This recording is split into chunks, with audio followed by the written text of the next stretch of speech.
The coffee stains spread across my cream blouse like a badge of humiliation, still warm from where Victoria had accidentally bumped into me in the break room. I stood there, watching the dark liquid seep through the fabric, while my colleagues pretended not to notice.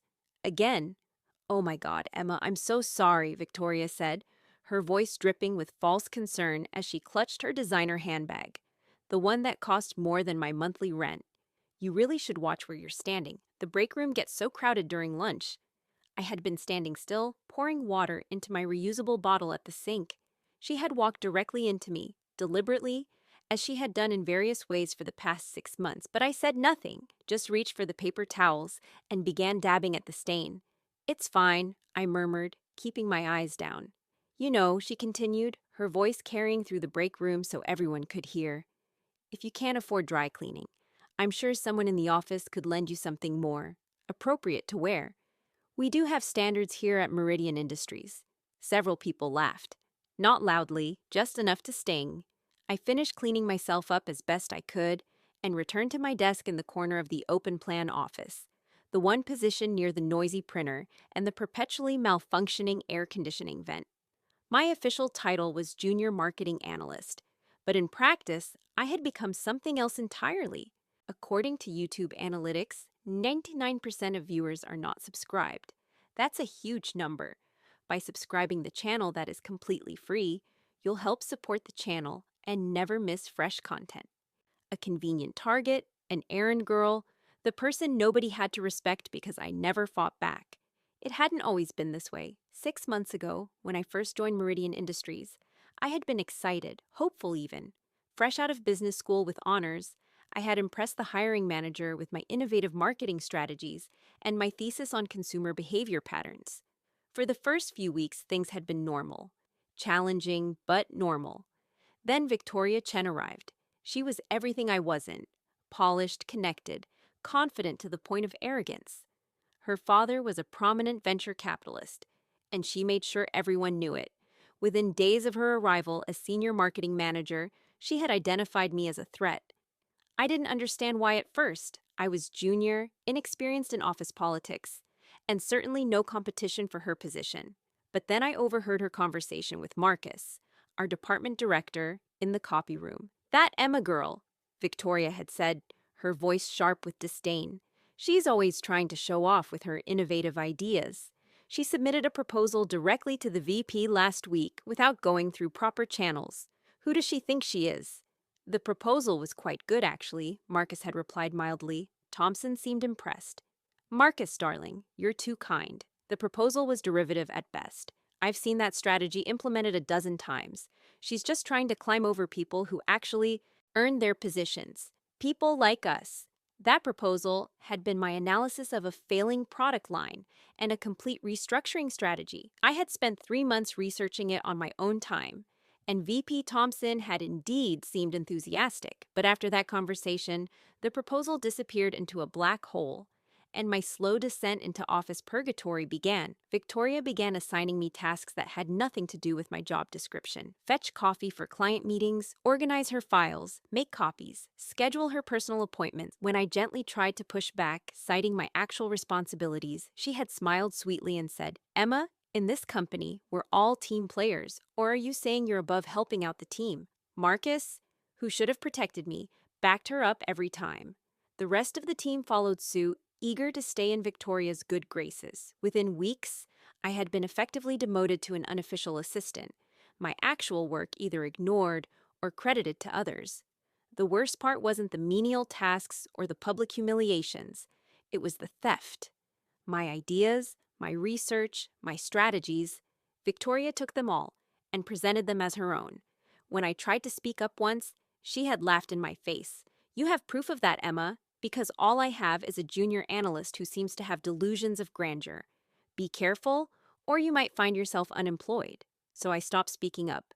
I endured. I told myself it was temporary, that I just needed to survive long enough to find another job, build my resume, escape. But the job market was brutal, and I had student loans breathing down my neck. I was trapped. Each day felt like walking through fire. Victoria's comments grew more cutting. "Emma, could you be a dear and clean up the conference room? I know it's technically not your job, but you seem to have so much free time.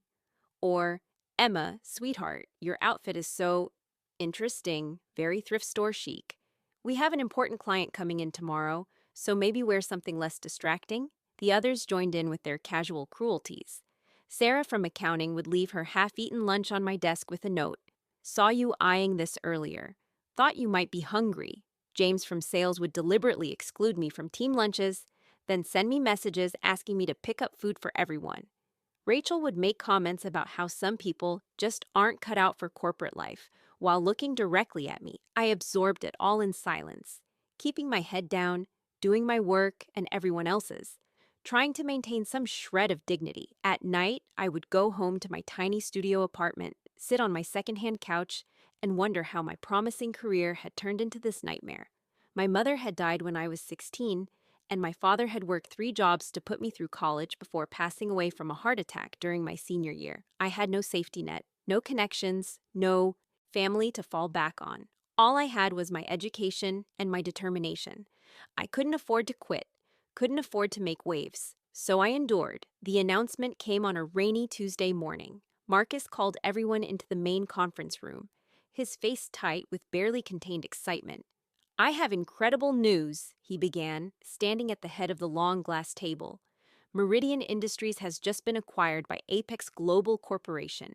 A murmur ran through the room. Apex Global was a legend in the business world, a massive conglomerate known for acquiring struggling companies and transforming them into powerhouses. They were ruthlessly efficient, and their CEO was something of a mystery, rarely appearing in public or the press. The CEO of Apex Global will be visiting our office next week, Marcus continued. This is the opportunity of a lifetime. They'll be evaluating our department, meeting with key personnel, and deciding on the future direction of our division. I want everyone on their best behavior, impress them, and we could all be looking at significant advancement. Victoria's eyes gleamed with ambition. This is perfect timing, she announced to anyone who would listen after the meeting. I've been preparing a presentation on our department's success metrics. When the CEO sees what I've accomplished here, they'll definitely want me in a senior leadership position at the corporate level. What she had accomplished. I felt something twist in my chest but said nothing. The week leading up to the CEO's visit was chaos. The office transformed into a theater of performance, with everyone desperately trying to appear impressive, hard-working, indispensable. Victoria orchestrated it all like a conductor, positioning herself as the star of the show, and positioning me as the help. Emma, I need you to prepare copies of all my presentations. Make sure they're perfect, not a single error, and organize the conference room for the CEO's visit. I want fresh flowers on the table, sparkling water, the good coffee. Can you handle that? I have the quarterly analysis due. Emma. Victoria's voice turned cold. The CEO visit is the priority. Unless you want to explain to Marcus why you're not being a team player during the most important week of our careers, I handled it. I always handled it. The day of the visit arrived with crystalline clarity. One of those autumn mornings where the light seemed to sharpen every edge of the world. I had been at the office since 6 a.m., arranging the conference room exactly as Victoria had specified, printing and organizing documents, ensuring everything was perfect.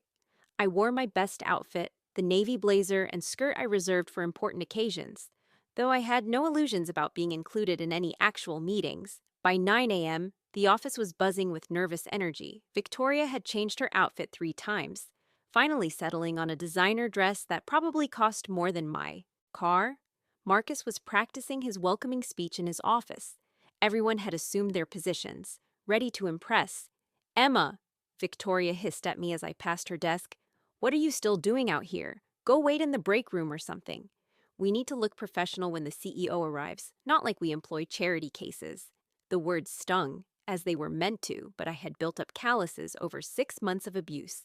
I nodded and turned to leave, but Marcus intercepted me. Actually, Emma, stay. The CEO will want to meet the entire team. He gave me an almost apologetic look, as if he knew exactly how Victoria and the others had been treating me, but couldn't be bothered to intervene. Just stand in the back. So I stood in the back of our assembled department, near the printer, while Victoria positioned herself front and center, flanked by her favorites. We waited in tense silence, the minutes stretching out like taffy. The elevator chimed. The doors opened, and a small group stepped out. A handful of executives in expensive suits, clearly the advanced team. And then, last to exit, the CEO of Apex Global Corporation. Time seemed to slow down. She was younger than I expected, perhaps in her early 40s, with silver-streaked dark hair pulled back in an elegant twist. She wore a charcoal suit that spoke of quiet authority rather than flashy wealth, and her eyes, sharp, intelligent, and kind, swept across our assembled department with the precision of someone who saw everything. Those eyes landed on me, and I saw something flicker in her expression. Recognition? Impossible. I had never seen this woman before in my life. She walked directly toward our group, passing the executive escorts. Victoria stepped forward, her practiced smile blazing like a spotlight. "Welcome to Meridian Industries," Victoria began, extending her hand. "I'm Victoria Chen, Senior Marketing Manager, and I cannot express how honored we are to—" The CEO walked right past her. She walked past Marcus, past the cluster of eager, impressed faces, past everyone who had positioned themselves to be noticed. She walked directly to me, standing in the back by the printer in my second-best blazer, coffee stains still faintly visible on my blouse from yesterday's accident. "Hello, boss," the CEO said, her voice clear and carrying through the suddenly silent office. I felt the world tilt on its axis. I'm sorry," I stammered, confusion flooding my brain. "I think you have me confused with Emma Catherine Ross," she said. And there was warmth in her voice now, and something else. Respect. "You probably don't remember me. We met briefly at a business ethics conference 4 years ago, when you were still in business school. You were presenting your research on sustainable marketing practices, and afterward, we had a conversation about corporate responsibility that lasted 2 hours. You gave me your business card, a hand-printed thing you'd made, yourself because you couldn't afford professional ones, and told me that if I ever needed someone who actually cared about doing business the right way, to call you." The memory rushed back. The conference had been during my junior year, and I had scraped together every penny to attend. The keynote speaker had been impressive, a woman CEO from some corporation whose name I hadn't caught in the chaos. We had talked afterward, and she had been so genuinely interested in my ideas, so encouraging, that I had rashly offered my card. I had thought nothing of it afterward, just a nice moment with a stranger. "I kept that card," she continued, pulling out her wallet and extracting a worn, slightly bent business card. My card, with my student email address, and my hand-drawn logo. "I kept it because in a business world full of people who only care about the next quarter's profits, you talked about legacy, about building things that matter, about treating people with dignity." She turned to face the assembled department, and her expression hardened. "My name is Margaret Chen Goldstein, CEO of Apex Global Corporation. When we acquired Meridian Industries, I did my due diligence. I reviewed employee records, performance metrics, and internal communications. I also had my team conduct confidential interviews with various staff members across all departments." The color was draining from Victoria's face. "What I found was disturbing," Margaret continued, her voice taking on an edge of steel. "I found a pattern of ideas originating from junior staff and being credited to senior management.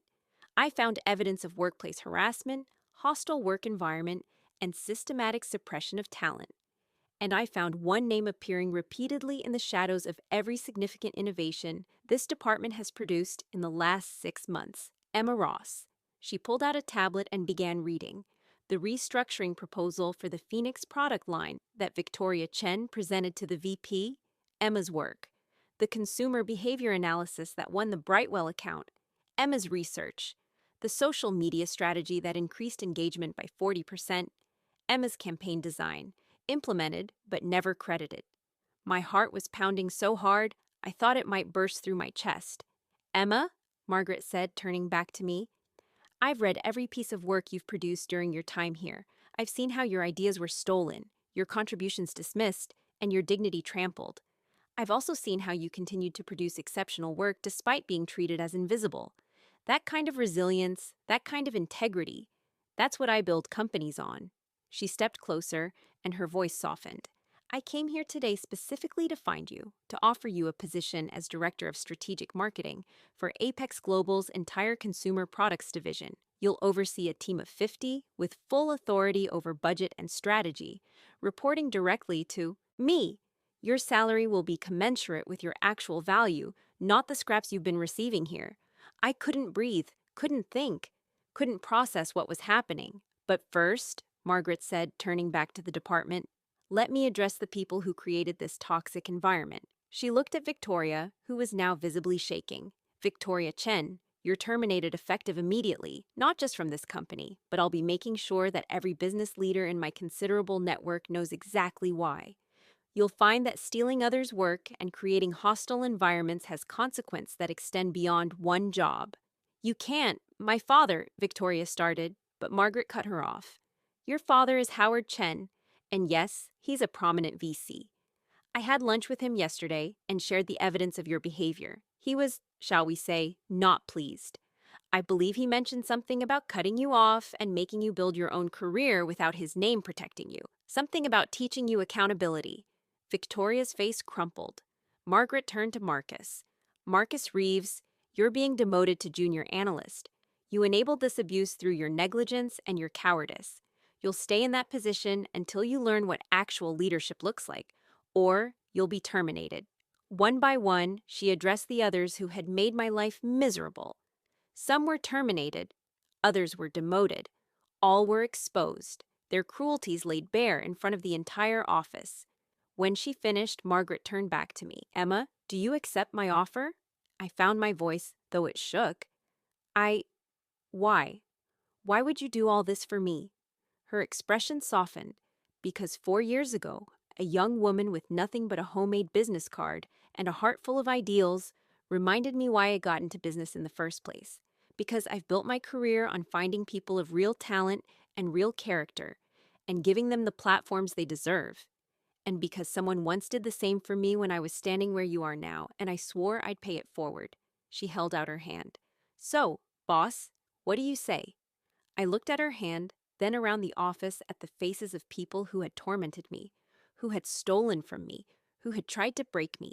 I could have gloated, could have thrown their cruelty back in their faces, could have reveled in their downfall, but that wasn't who I was. I took Margaret's hand.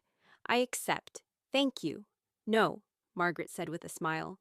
Thank you for reminding me what real talent looks like. The next few hours were a blur.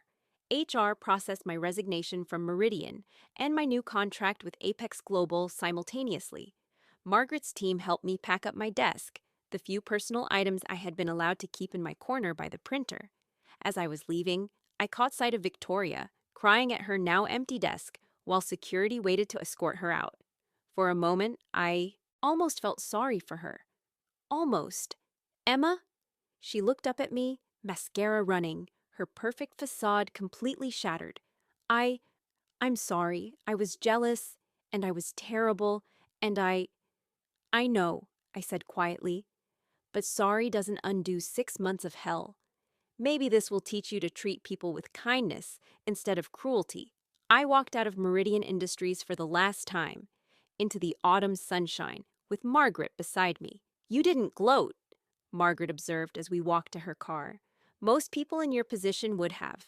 Revenge never interested me, I said. I just wanted to do good work and be treated with respect.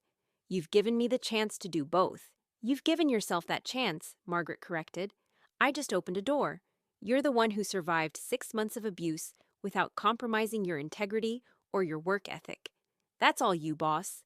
3 months later, I stood in my new office on the 34th floor of Apex Global headquarters, looking out over the city. My team had just presented our Q1 strategy to the board, and the reception had been enthusiastic. My initiatives were already showing results, and I was building a department culture based on respect, merit, and genuine collaboration. I had run into James from Meridian Industries at an industry conference the week before. He had been awkwardly polite, clearly hoping I wouldn't remember how he treated me. I had been professionally cordial, nothing more. He had asked if there were any openings at Apex Global, and I had simply said, we're very selective about our culture fit. Victoria had apparently moved to another city and was working at her uncle's small marketing firm. According to the industry gossip, she was actually having to do real work for the first time in her life, with no one's reputation to hide behind. Marcus was still at Meridian Industries, still a junior analyst, reportedly humbled, and actually learning what it meant to earn a position rather than coast on politics. As for me, I was thriving. Margaret had become not just a boss, but a mentor and a friend. She told me once, over lunch, that my story had reminded her to stay vigilant, to keep looking for talented people being crushed by broken systems, to keep fighting for a business world that valued merit over connections. Karma, she had said, isn't about the universe magically punishing bad people. It's about the natural consequences of our actions catching up with us. Victoria created a toxic environment, stole ideas, and crushed talent. When someone finally looked closely enough to see the truth, her house of cards collapsed. That's not magic. That's just reality. I thought about that often. About how I had never sought revenge, never plotted Victoria's downfall, never even complained publicly about my treatment. I had simply endured with dignity and continued doing good work despite everything. And somehow, that had been enough. The truth had power. Innocence had strength. Resilience had value. Not because the universe bent toward justice in some mystical way, but because good work eventually gets recognized and toxic behavior eventually gets exposed if the right person is paying attention. Margaret had been that right person for me. And now I tried to be that person for others in my team, creating an environment where talent was nurtured, not stolen, where people were respected, not abused. One evening, I received an email to my work address from an unfamiliar name. When I opened it, my breath caught. Dear Ms. Ross, you don't know me, but I'm a junior analyst at Meridian Industries. I'm currently experiencing some of the same treatment you endured. I found out about your story through the office grapevine, and it gave me hope. I know you probably can't help me directly, but I wanted to tell you that knowing someone survived and thrived after what you went through helps me get through each day. I'm documenting everything and working on my exit strategy. Thank you for showing me that it's possible to emerge from this with dignity intact. Respectfully, Jennifer Hayes. I sat back in my chair, staring at the email. Then I forwarded it to HR with a note. Please add Jennifer Hayes to our recruitment target list. I'd like to interview her personally for an opening on my team. I composed a response to Jennifer. Hold on. Document everything. Don't let them break your spirit. I'm reaching out through official channels. You won't be trapped there much longer. Someone is paying attention now. That, I realized, was how karma really worked. Not through some cosmic justice system, but through people who had suffered injustice choosing to prevent others from suffering the same fate. Through people with power using it to protect those without it. Through the simple act of paying forward the second chances we'd been given.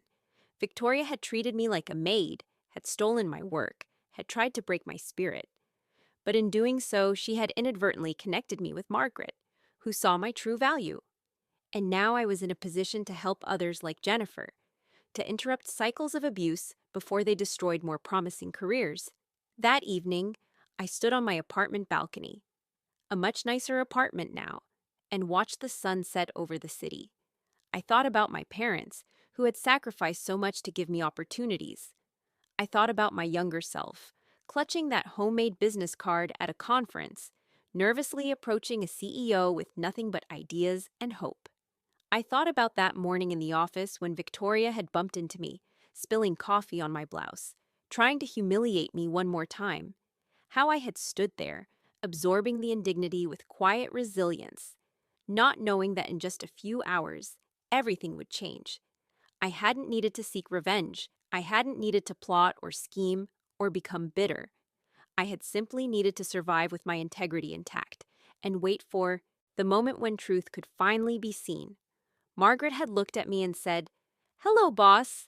And in that moment, every cruelty Victoria had inflicted, every idea she had stolen, every humiliation she had designed, all of it had come crashing down on her head. Not because I had pushed, but because she had built her success on a foundation of lies and theft. And eventually, foundations like that always crumble. That was the real lesson.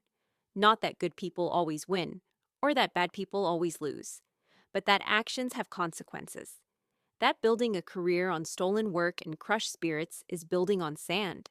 That treating people with cruelty creates enemies who might not seek revenge, but whose very existence becomes evidence of your character. Victoria had treated me like a maid. She had tried to make me invisible, insignificant, beneath notice. Instead, she had made me unforgettable. And when the right person finally looked closely enough to see the truth, all the injustice Victoria had inflicted became the instrument of her own downfall. I didn't need revenge. I just needed to survive long enough for the truth to matter. And in the end, it always does.